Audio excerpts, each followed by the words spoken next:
Good morning. You are listening to KSQD Santa Cruz, K-Squid 90.7 FM, streaming live at ksqd.org. I am Catherine Bell, and welcome to the Dream Journal, a weekly show where we explore the healing powers of your nighttime dreams through conversations with dream experts and with you. So there's no those vital minutes. Time is keenly found. We are not alone. Water over stone, even if you're by yourself. In the words of Carl Jung, who looks outside dreams, who looks inside awakens. There's the new music for today. Trichodesophilia. Love of 13. Welcome, August 13th. You can always find full recordings of this background music at pandemiad.com. What is it about sharing a dream that feels so satisfying? We'll be talking today to Linda and Erika, who are joining us from Portugal and Hungary to tell us about Dreampire, the world's first audiovisual dream-sharing network containing thousands of video clips of people telling their dreams. I am your host, Catherine Bell of Experiential Dreamwork, and welcome to the Dream Journal. The Dream Journal is also a podcast, so you can look for that on all of the regular podcast platforms and also on the KSQD website, ksqd.org/the-dream-journal. Look for the Dream Journal, review it, subscribe, and tell a friend. It really gives a chance for you to talk about your dreams, and it helps people to find the show. So I'm going to start with my own personal dream work, the way I do. I feel like I'm in Dreampire right now, the video, so I'm just going to say the dream. I am in the kitchen cooking a massive food for lots of other people. This is a recurring theme for me, cooking things for lots of other people. And feeling like I'm having no help. And there's a sense of like wanting help, of just wanting to not be so rushed and flustered. And I turn around and there stands a man in a bright tie-dye shirt and a top hat, and he's dancing. He's doing a dance. And, you know, it's help. And it just makes me laugh and smile, and it becomes like about dancing with this man and not so much the stress of cooking in the kitchen. Now if this were Dreampire, I would end there and just leave the dream as is, but since I am Catherine Bell, that's what I do. I think about the dreams too. This is a dream from a few weeks ago, and I actually dressed up as this dancing man as part of my dream ball costume. We just come back from the IASD conference in Tucson, Arizona, and where we're invited to dress as dream characters, and I decided to dress as this ally in my dream. And it's still with me. A couple weeks later, I'm still thinking about this, the dancing in the kitchen. So we will be taking call-ins during the last 20 minutes of the show, or you can email us anytime at onair@ksqd.org. Rick Kleffel is here on the board, and he'll be checking the emails. That's onair@ksqd.org. So I'd like to welcome our guests. Let's start with Linda. Hello, Linda. Thank you. So glad to have you on the show, Linda. And I'll also say hello to Erika. Hello, Erika. Hello, Catherine, and hello, everyone. Oh, good. So glad to have you both on the show. I have two short bios to read about my guests. Linda Koncz, and tell me, how do I pronounce that last name? Linda? Almost good. It's Koncz. Koncz. Koncz, yes. Right? Has recorded hundreds of interviews with people describing what they have dreamt at night, and co-created Dreampire.com, the first audiovisual dream archive. Linda is working on her PhD research about the oneiric connection between films and dreams in the Catholic University of Lisbon in Cultural Studies. Welcome, Linda. And then our second guest today is Erika Kapronczai. is a Hungarian film director, creative producer, and lecturer of storytelling at Budapest Metropolitan University. Erika is the co-founder of the Dreampire project, and she records dream interviews, organizes dream exhibitions, and is constantly looking for new ways to apply the dream collection. Erika also curates exhibitions and direct performances based on the dreams of the collection. And again, their website is dreampire.com. Why don't you guys start, tell me a little bit about Dreampire, and then we'll get into your individual journeys. But what is Dreampire? Thank you. So, Dreampire project was founded around 10 years ago, and it's a dream telling, dream collecting movement. Mm-hmm. We like to call it like that because it started with the passion of dream telling and listening to others' dreams. So, and this is the first audiovisual dream collection of the world. So we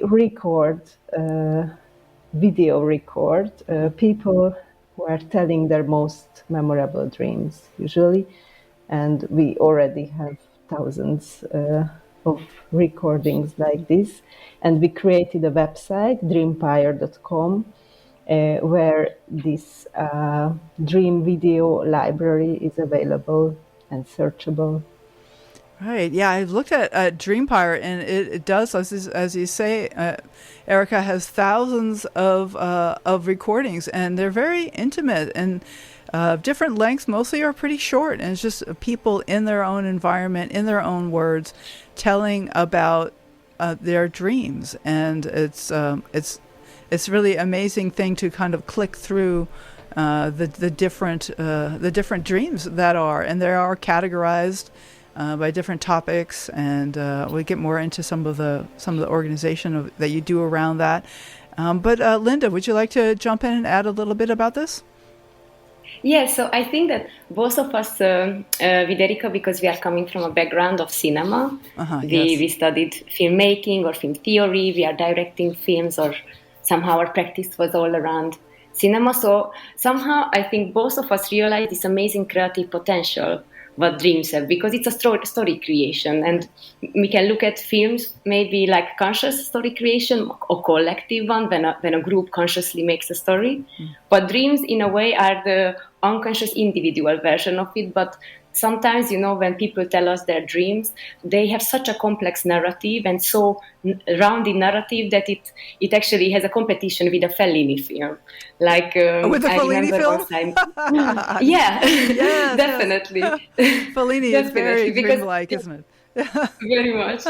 Yes, and I remember in the beginning of our journey, I met someone who worked in a call center. He's a Spanish guy, and he started to tell me that he has interest in dreams. He brought me his dream journal, and he was giving birth to spiders while he was living inside a tree. Oh, wow. And then week to week, he came to me, with these amazing stories, what really had an introduction.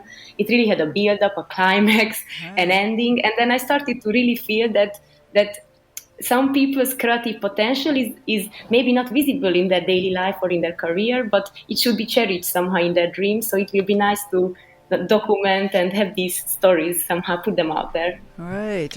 Yeah, the creativity that shows up at night, and that we all have creativity, but maybe we don't get to exercise it much during the day. And yet we do whenever we dream. So how did you guys meet, and how did you come up with this project?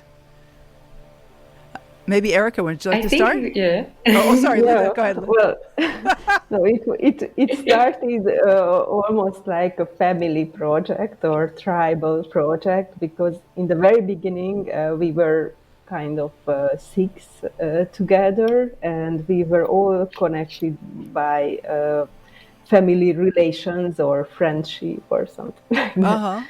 But where did you meet? Were you in college when you met? No, in Budapest. In Budapest, okay. Yeah. And so you had these relational, like a family. You said you have a family in common. Yeah, it was born in a very organic way somehow. So really, like maybe you heard about this tribe in Malaysia, the Sanoi tribe. I've heard of the Sonoy, yes. Yeah. The researchers dealing with dreams, they usually know it. They are the ones who wake up and talk about their dreams. They discuss their dreams immediately in the morning, and they take it really seriously what it happened. And it happened like that a little bit in this little community that we started to talk about dreams a lot. And I think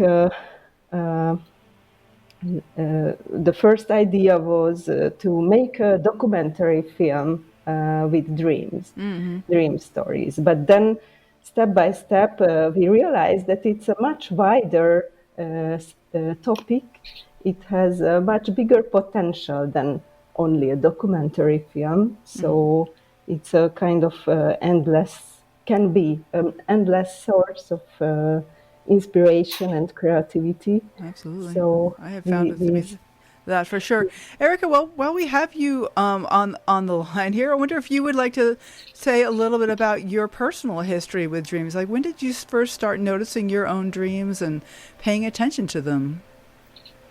Well, my first very memorable dreams go back to my childhood. When I was around 6 and 7 years old. And later on, I understood that these very strong experiences in my dreams were, in fact, death experiences. Did you say death experiences? Yeah, exactly. Wow. So they were not so narrative, but they were very strong emotionally. And with the senses, and I still remember them very strongly. The first one was when I was in the ocean, and I remember that moment was very long in my dream, that I couldn't breathe, and it was very bad, and it was becoming worse and worse. But this progress was super long, and there was a moment when it was cut. Everything became peaceful suddenly.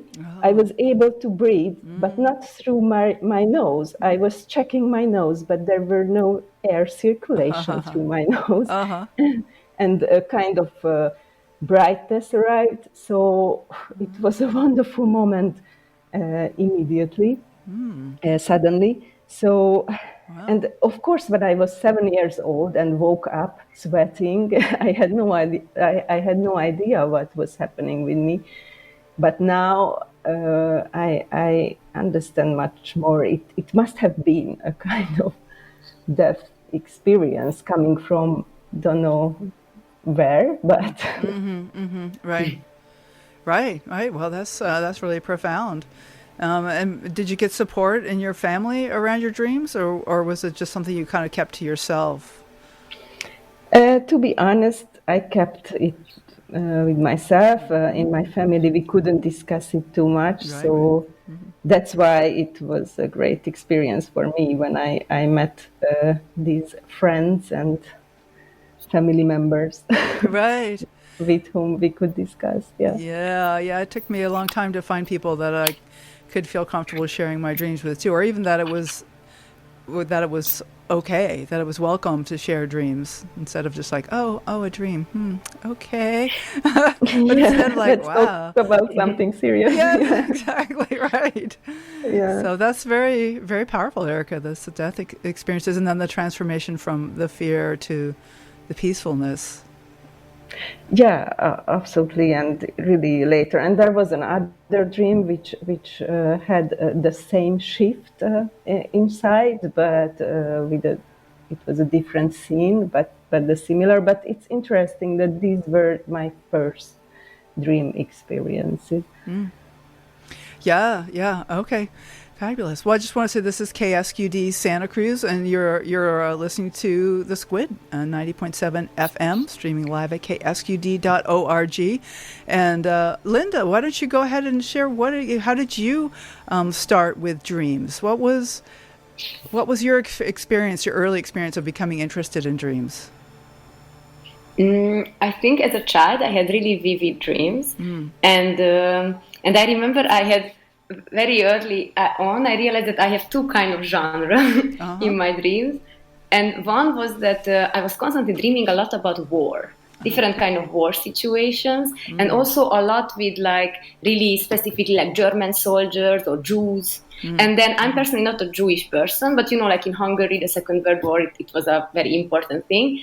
So I started to realize how because of the cultural influence of the movies, what I always was on the TV, or the books, what we were reading, somehow I really got these kind of war movies and always the Second World War situations. What was surprising for me, because personally I was young, so I was not really involved or interested in war. It was not anything I wanted to dream about. Right. And then that was interesting. And then I also had a lot of strange kind of dystopian dreams. Like in my personal life, I don't think I'm enough aware of, I'm aware, but I think I don't do enough for environmental issues. And in my dream, I remember very young age, I had a dream that we shot the trash from the earth out to the space because there was not enough place to store the trash. And I remember I was afraid that, oh my God, what's going to happen if it will fall back on us through a black hole? Yeah. So it was strange and I had another dream once that some aliens came and they sent humanity underground because they have to shake the magnetic fields of the earth. And it will be good for us because then things cannot crash. So if a plane would fall down, it would stop before it hits the land. So this kind of magnetic change will help us objects will never crash into each other, so there wouldn't be accidents. But there's something about having to go underground in order for this to happen? So humanity have to go underground, so this magnetic field change can happen. And I remember I was a child and I was thinking, but what if they take over, or what if it's not real, and what if humanity cannot come back? Right. Oh, okay. I have. Wow, that's beautiful. I have a lot of questions, but in the spirit of Dreampire, let's let the dreams stand, and I can see that would be really powerful memory. This just brings me up to a question. Have you, Linda? Have you, and also Erika, have you entered your own dreams into Dreampire? Have you done the recordings and posted your own dreams? Yes, I remember that when we started to record dreams, people are a bit shy sometimes with their own image. Yeah. So I always found it very motivational to show to people like, hey, I also did it. It's okay. It's not so painful. It's okay. So we have a lot. I think I have like 20 or 30 dreams there, and I want to have more. Yeah. Okay. And Erika, you have dreams too? Yeah. Yeah, I have some too, not as many as Linda, because somehow my dreams are less narrative. So they are much more around one motif, coming with very strong emotions or senses. And sometimes it's difficult for me to create a narrative out of it, right. Yeah, sometimes I just get like an image or like a sense of a feeling or a song lyric or something. Well, so that's why don't we play one of the songs, or not the songs, that's funny. One of the dreams that Erika sent me a couple of the dreams from Dreampire, and we have a 47-second clip of the galaxy dream, and I think if we can bring that up, we'll go ahead and listen to that. I was flying by airplane and I landed in Budapest, and as the airplane was passing above the city, I saw down there the Erzsébet Kilátói, which is the Elizabeth viewpoint, which is a tower on top of a hill on the Buda side of the city. Then at night I had a dream that I was on this tower on top of the hill, and that around me there was the Milky Way, our galaxy. So from the top of this tower I could not see Budapest, but I could see the galaxy, and each star was emitting a beautiful blue light, and I could see it all around me, above and below, and it was an incredible sensation, so beautiful. Yeah, well, that's an example. I had this dream when... Oh, sorry, this is the second one. We'll get to the second one here in a few minutes. But yeah, that dream about the galaxy is really just a moment too, and yet there is something really beautiful about all the galaxy and the light from the galaxy emitting this beautiful blue light. So and I think it's important to note that dream actually has 4 paintings made of it. Oh, I see. So it really meant a lot to that dreamer. No, not the dreamer. We made an exhibition, and then this was a dream some painters chose. And so it's so nice because it's so visual that I think when we had this idea that painters can choose a dream, many people somehow was driven into this because it's so visual. It is a very visual dream, and it's very inspiring. Yeah. It's an uplifting dream, and not all dreams are uplifting, Yeah. as we know. So Yeah. but they're all there on your site, and they're all welcome. So it's called Dreampire, Dream like Dream, and then Pire like Empire, Dream, the Dreampire. So you started this back in 2012, from what I've heard. Yeah. And one of the things that I found through all of the emails, we exchanged quite a few emails around this podcast, and one of them, I think it was Erika, sent it to me about this dream network where all the different words, and I wasn't totally sure what I was looking like. It looks like a giant spider web, but there's words embedded at the various nodes, and there's certain places with many, many strings going to the nodes, and certain words were just stood out, like death, family, nightmare, chasing, like these certain words, I take it, appeared more often. Are these the key words that people entered in, or are these actual words from the dreams themselves? Yeah, well, these are the motifs which appeared most often in the dreams. So the bigger words shows how often they appear, and the smaller ones are less usual. And yes, this network graph was created when we participated in a bigger exhibition with the Dreampire.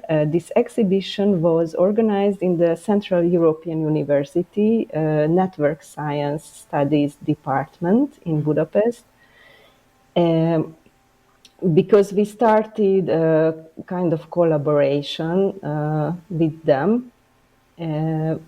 I think it's a very interesting combination, because at the very beginning we only had the passion of dreams and collecting dreams and telling to each other. And then as a next step, we started to think what to do with this collection when we already had so many recordings. And we had, of course, many ideas. And that's why we had a kind of contemporary art branch. I'm sorry, what kind of art branch? We organized several exhibitions, and at the exhibitions we presented the dreams, and also some artists were inspired by these dreams, and they created paintings, graphics, animation, shorts. Yeah. Linda mentioned that some of the artists were listened to the various dreams and chose some of them to draw as part of the exhibition. That's Yeah, exactly. And as well, in the beginning, no one had a very concrete role in this group. But if I look back, I consider myself much more a creative producer of the project, because I was always, and I'm always looking for other sciences or areas where we can apply the dream collection, and this was an experiment as well with the network science studies, because we have big data actually after thousands of dreams. Oh, I'm sure that's a lot of data. And they are working out of big data and makes it visible, the connections and the logic of that mass of data. So it was very interesting to see really which motifs are coming up in most of the dreams, and and probably it's gonna have a future too. But this graph was created for this exhibition. Interesting. I wonder, I'm just thinking about Deirdre Barrett, who I had on the show here a little while ago. And she also has a pretty large dream collection. It's all in text form. And she was specifically looking at dreams related to the pandemic. And I'm wondering that when the pandemic hit, because you've been doing this since 2012, I wonder if you noticed a shift in the dreams as these kind of global situation took hold.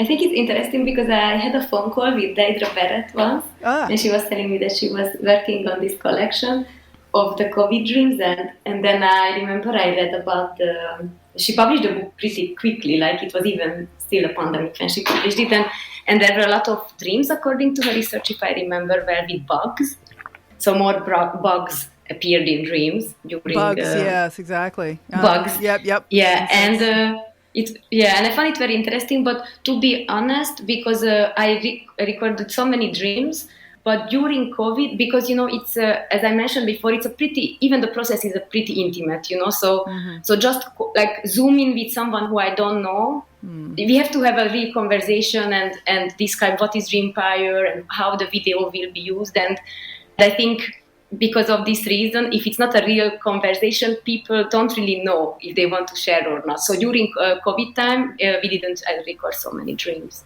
Oh, interesting. So you had recorded less during COVID time. Yes, yes, because I feel that it's really it's a kind of trust thing as well. Like I meet someone, I describe them a project, we have like an hour conversation about dreams, and then if they feel like they trust me and they are interested in this project and they want to participate, maybe because of the research or maybe because their dream can maybe turn into an art piece. But it's really like I think we have to be it's a face-to-face thing. Okay, interesting. So because even on the website there is a button, you can record, but nobody really records on the website.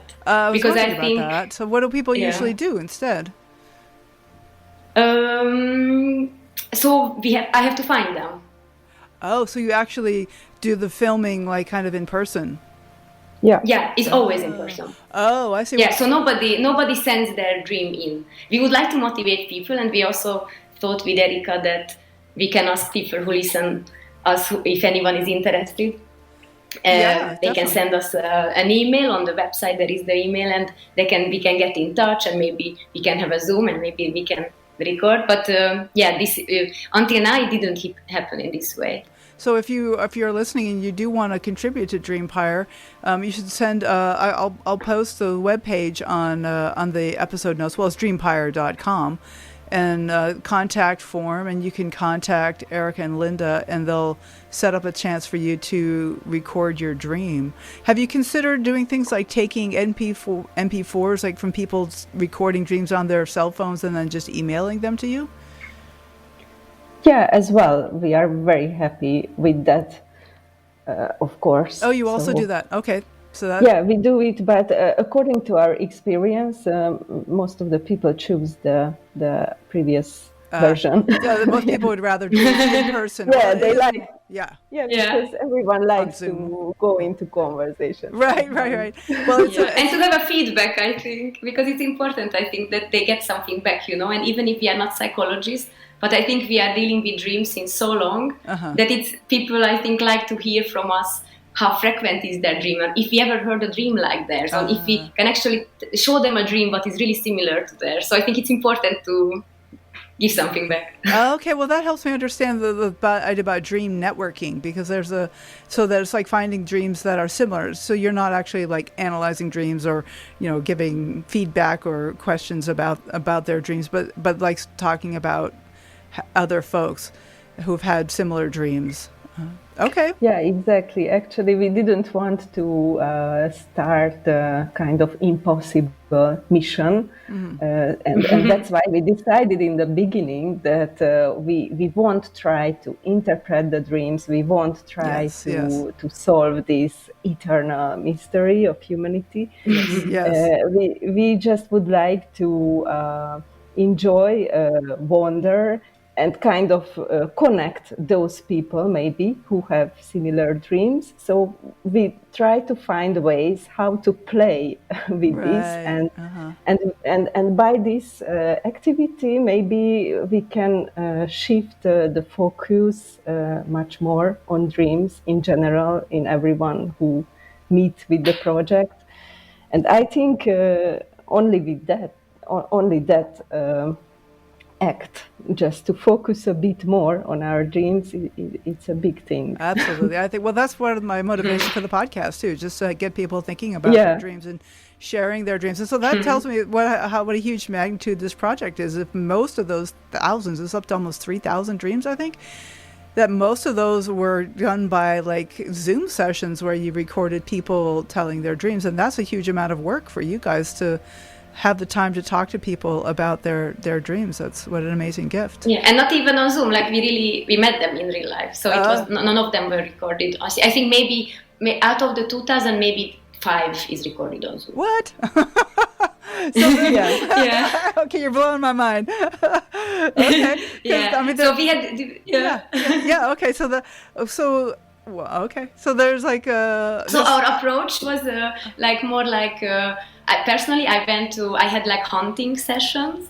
So I hunted people in parks, public parks and festivals. The dream hunt. Where's the dream? Exactly.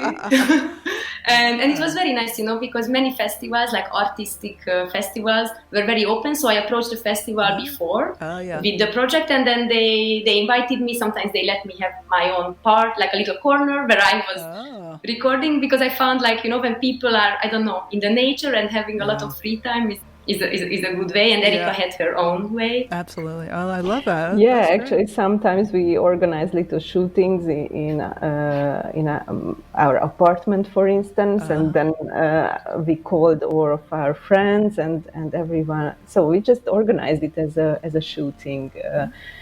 And also, I was lucky enough to go with the project to Indonesia, to the National Gallery of Indonesia, and there I could collect too. They helped a lot, and also I started to experiment with an automat, and we tried it in exhibitions. What do you mean an automat? Dream telling automat. So like people like step into it and tell their dream. Exactly, like the ID photo machine. You just sit in front of the camera and push a record button, and you can tell your dream. But of course, with this, the other side disappears.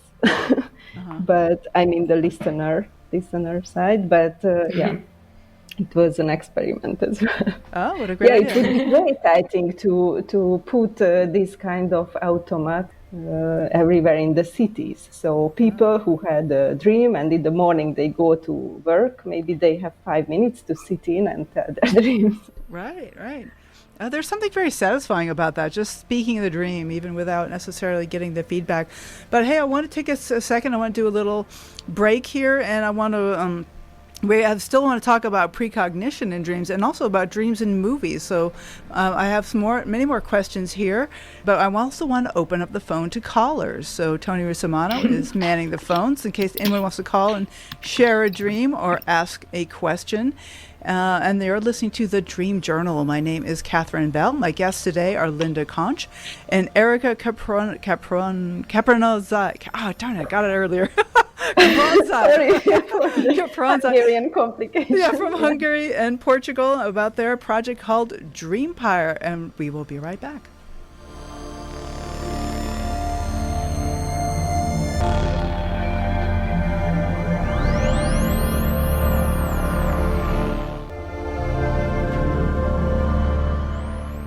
All right, this is Catherine Bell, Dream Journal, and I did say the phones are open, and I neglected to give out the number, but here is the number, 831-900-5773.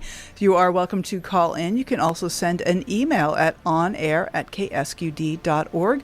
That phone number again to call in, 831-900-5773. You can ask us a question, just share a dream.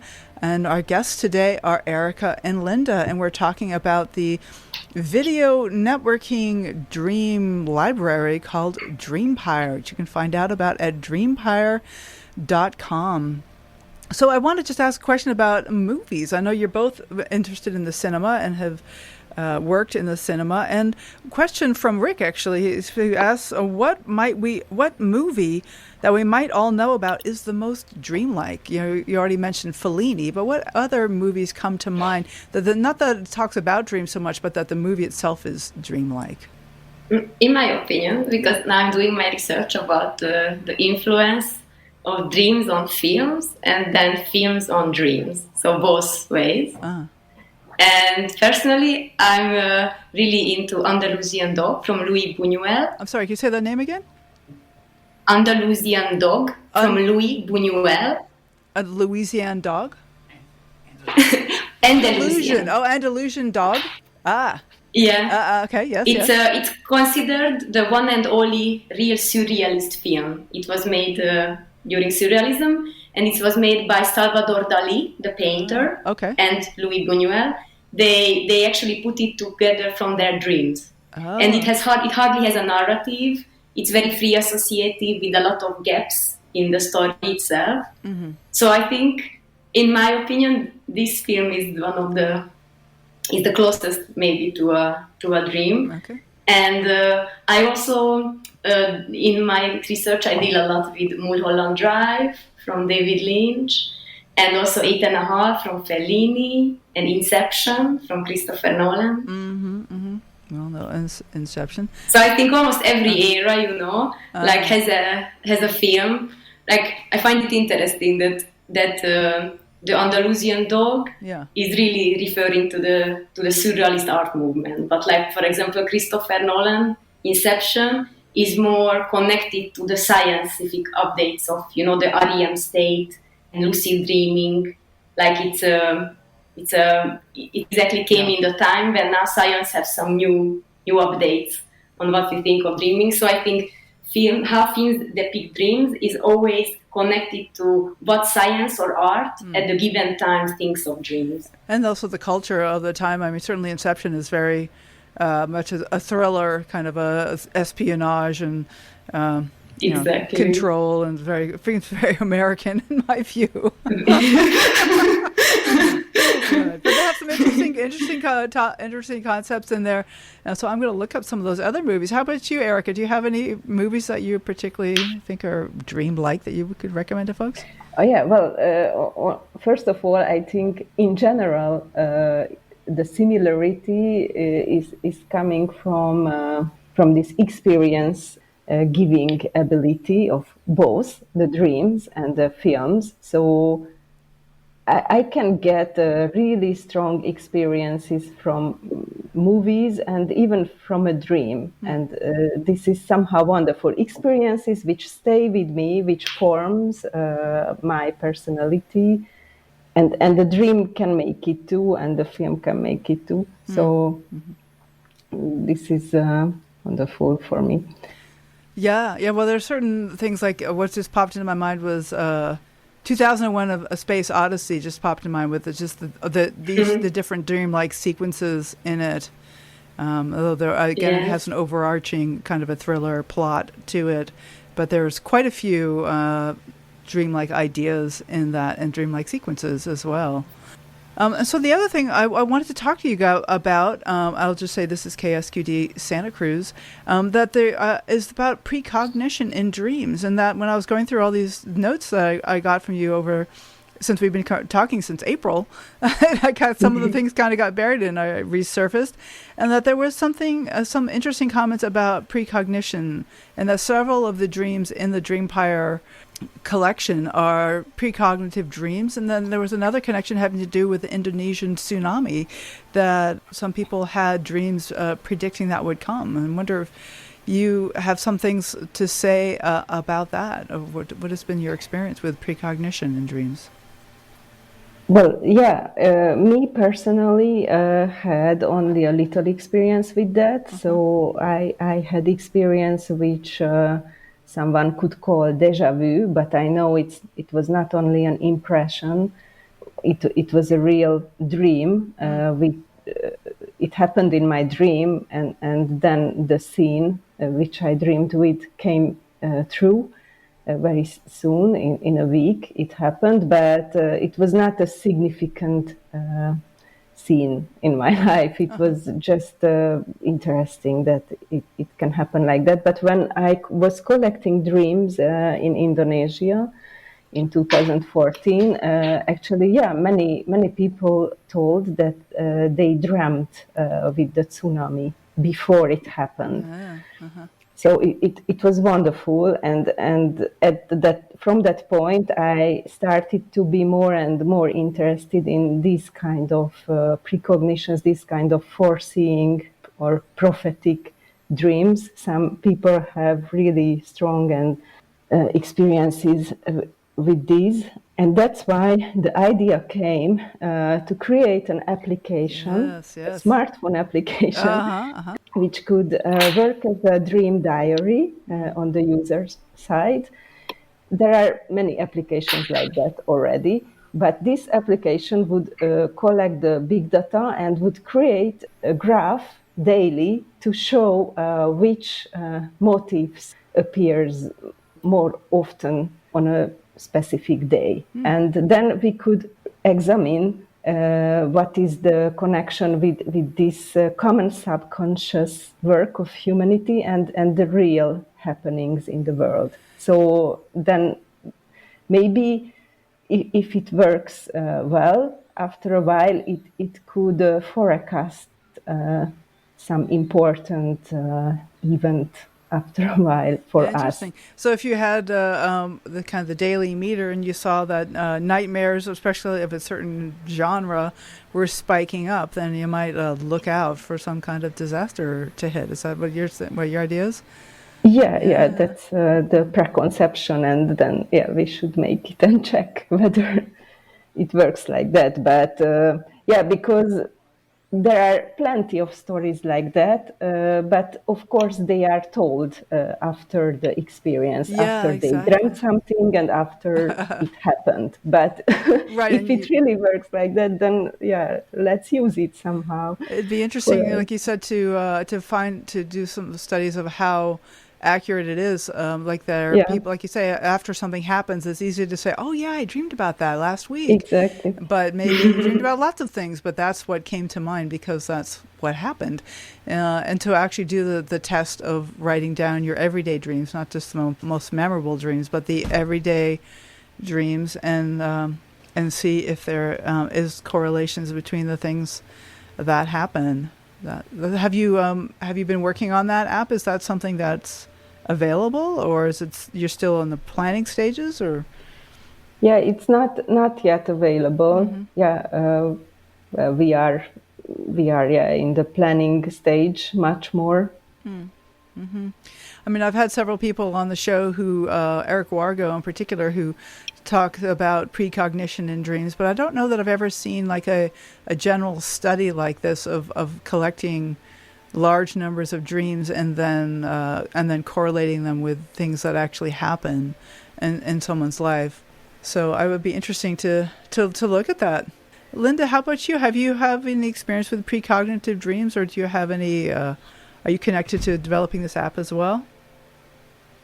I personally never had a dream like this, but I remember I think in the collection there are very few, and I'm especially obsessed with those ones. I remember once a girl, and they had a Blockbuster shop, like a VHS store. Yeah, video. With her family, and she dreamt that it burned down, and next day it did burn down. And of course, how Erika mentioned, it's hard to really prove it because she could already tell it after when it already happened. Right. And then it was a Hungarian girl. And then I remember once a Belgian girl told me that she dreamt about a huge storm. She was camping and next day there was a huge storm. And there are all these, and for me the interesting part is that these are huge things. But there are sometimes people tell me things, what is a nuance, like once a British lady, I recorded a dream.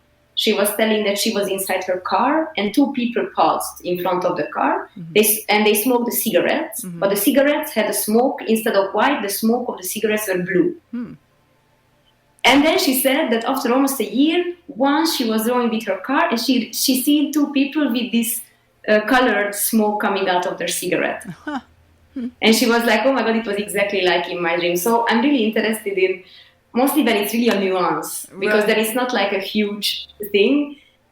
I just would like to record more dreams like this, and it would be nice if we can make the application. Of course, our main problem is always get funding for things. So if everyone is interested to collaborate to do the app, right. Because but the funding, Yeah, because we are always in the intersection of science, art, social media, but we don't fit properly anywhere with this project. Exactly. But I think that's why it's interesting, and that's why it can bring something new knowledge. But yeah, it's a difficulty as well when we are on the financing stage. Absolutely. So what are your thoughts going forward? Let's start with Erika. Like, what are you excited about? You have the app that you're looking into, and what other things are in your life? I mean, maybe not even necessarily dream related. I know your film that you do. Yeah, well, what are you looking forward to? Well, staying with the dreams also. Well, actually, I am writing now a short film script, an animation film script, and actually somehow the dream comes up in there as well. So the main character has to solve his nightmare. And and by the end of the short film, he manages to solve it. I don't go into details now, but it's... I'm writing the script of this one, but I won't be the one who will direct it. But also staying with the Dreampire, I have this vision to make a film with dreams which are located at the well-known places in Budapest. And with that, we could kind of draw the common subconscious or dream map of the city. So there would be live action footages and animations on it, and couple of dreams which were located at some really well-known places. And I think this concept could be applied to other big cities too. I'm trying to follow a dream map of the city, like the dreams where the dreams happen, or the dreams about certain places in the city. Is that the idea? We would use dreams which are about certain places in the cities. Which happened at certain places. And they often interact with the statues, for instance, at a given place. Right, exactly. The landmarks. That makes sense. Yeah. Thank you, Erika. And so, Linda, how about you? What are you looking forward to as we're going forward? I have to finish my thesis. That's my next step, my research thesis. And I would really like to go on the academic path. I would like to do my postdoc also based on dreams. What is your research about? So my research is it's called Languages of Imagination, Films and Dreams. Ooh. So it's about how films try to depict dreams, how films have scenes, when there is a dream in a film, how they present it, and how many in the collection I found many people dream with film scenes. A lot of Indiana Jones, Superman, Spider-Man appear in the dreams. So I also see how people borrow a scene from a film. Do they become Spider-Man, or they interact with Spider-Man? And there are interesting categories coming up, how people get these figures from a film and put it in their dream. Oh, very cool.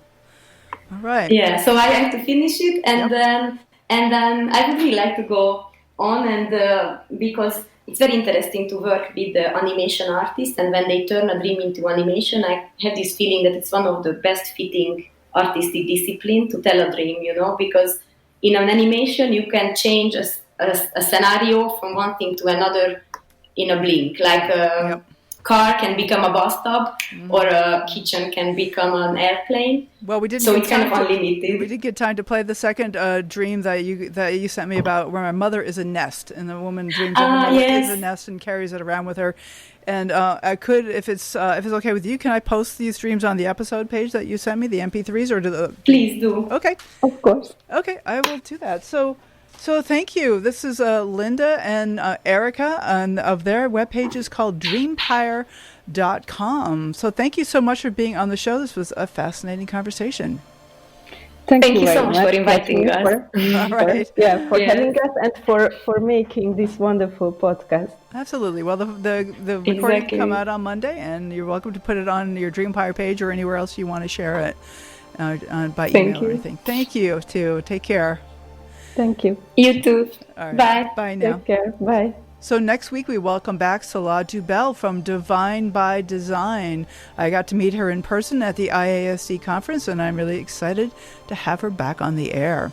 So you can listen to that live broadcast next week at 10 a.m. on Saturday, or catch the podcast replay, which will be released, as always, on the Monday following the show. Stay tuned for What a Week. Eric Nelson and Tony Rissamano are back in the studio, and they have a lot lined up for you today.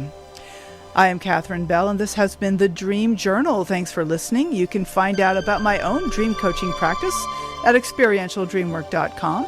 Email me at Catherine@ksqd.org. That's KATHERINE@ksqd.org. Please contact me so we can talk about dreams and so I can put you on my email list. I'll be starting up another Monday workshop pretty soon in the next few weeks, so now would be a good time to contact me if you'd like to learn more about dreams. So thank you to those who've left review on Apple Podcasts, and I'd love to get a few more reviews up there. Please take a minute and tell everybody why you like the Dream Journal. I'd also like to thank Rick Kleffel, Tony Rissamano, Eva Milady. The intro music is Water Over Stones, and this beautiful outro music is called Everything, both by Mood Science. Thanks to the donors who support this station. Go over to ksqd.org, and when you donate, be sure to tell them you are a Dream Journal listening. Join me again next Saturday at 10 a.m. And when you wake up tomorrow morning, write down your dream and bring it to the next Dream Journal. I'm Catherine Bell, and you're listening to KSQD Santa Cruz.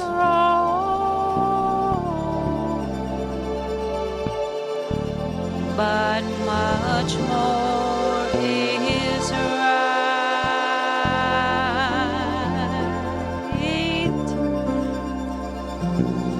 We see in the darkness.